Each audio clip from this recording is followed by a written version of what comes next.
I counted at least 9 lies, mischaracterizations, misrepresentations, or errors in this banner and 1 true fact. Can you spot the true fact? It's fun. It'll be a surprise.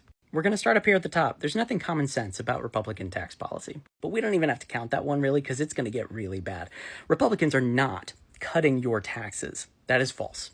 This statement appears true on its face. This is the average refund of a tax filer in 2026. But this is a bundle of at least 3 misleading or straight up false claims about taxes. What is the implication of this statement? It's implying that Republicans are cutting your taxes and therefore $3,400 in average refund is attributable to them. That is false. It is not attributable to them. In fact, this is an 11% increase from the previous year. So at best, they get credit for $300 of this. But that's not true either, because a tax refund is an overpayment. And the reason that people overpaid how much they owed in taxes from the previous year, yes, is because they paid slightly less, but it's also because the withholding was not updated.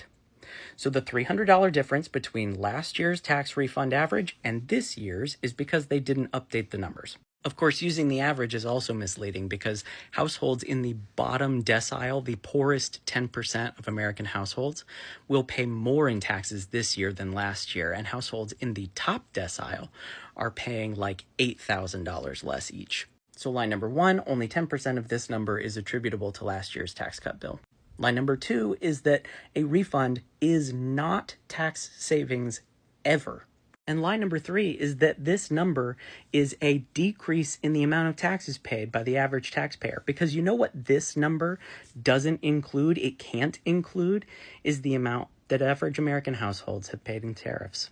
For various complex reasons, the 10% difference between the average return this year and the average return last year is not necessarily indicative of how much was saved. That number is probably more accurately like $800.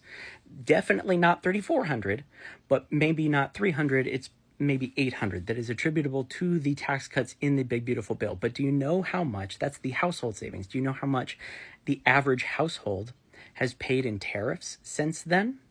It's conservatively $1,700, meaning that conservatively, every single household paid $900 more in taxes on average this year than last year. It's my video, and I enjoy being petty to Republicans, so there should be an apostrophe at the end of families here, working families tax cuts. Yeah.